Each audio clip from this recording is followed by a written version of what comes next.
Schools should be considered one of the safest places for children. But a nightmare scenario has unfolded on campuses across the country: school shootings. In 2023, there were at least 158 incidents of gunfire on U.S. school grounds. 45 people died and 106 more were injured. This includes a shooting on March 27th at the Covenant School in Nashville, Tennessee. A former student shot and killed 3 9-year-old students and 3 staff members. More than a year later, students who survived have returned to the classrooms, forced to live with the trauma. But a pair of moms have taken a stand, saying their families are not okay. Reporter Amanda Harris spoke with them about advocating for gun safety.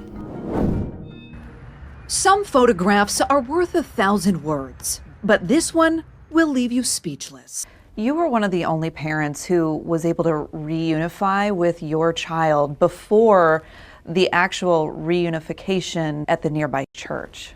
As I was peering through the glass of the fire station, he caught eyes with me and he ran up to the window. And he screamed. He said, "Mom, come inside."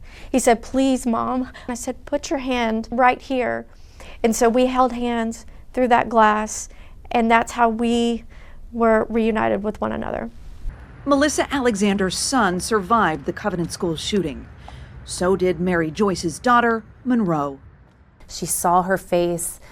She said she had an angry face, and she was screaming at them, and she stuck that gun in the window of their classroom and just started shooting. She's lost over 50% of her hearing on her left side. Her right side has declined as well, and it's because she was closest to the door. They are not okay. We are not okay. Both families are learning what it really means to survive. You're alive and you lived through that, but you're dealing with the heartache for the rest of your life and the trauma and the pain and the scars and the nightmares.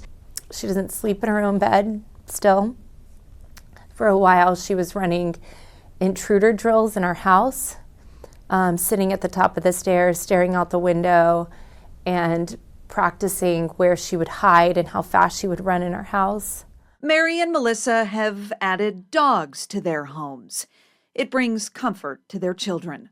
But for them, comfort is best found through action. You're a longtime gun owner, conservative values, and now advocating for gun reform. I think the two can coexist. I don't want any one of you to feel what this feels like. Both mothers spent the special session pushing for bills that would have required safe storage of guns, kept guns away from people with mental illness, and enhanced background checks. Not one of those bills were passed. Some people might say this is an uphill battle. We live in a Republican-controlled state with a Republican-controlled legislature. How do you respond to that?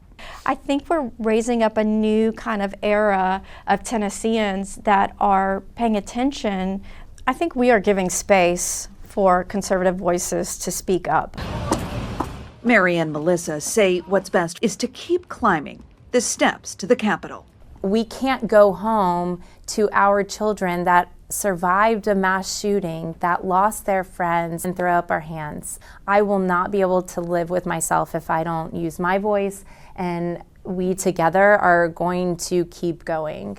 We aren't going anywhere.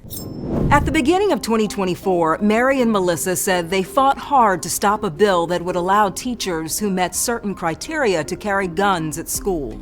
If you are saying, let's bring more guns into school, then you're going to have more shootouts and more gun battles, and you're going to traumatize groups of people even if they do survive.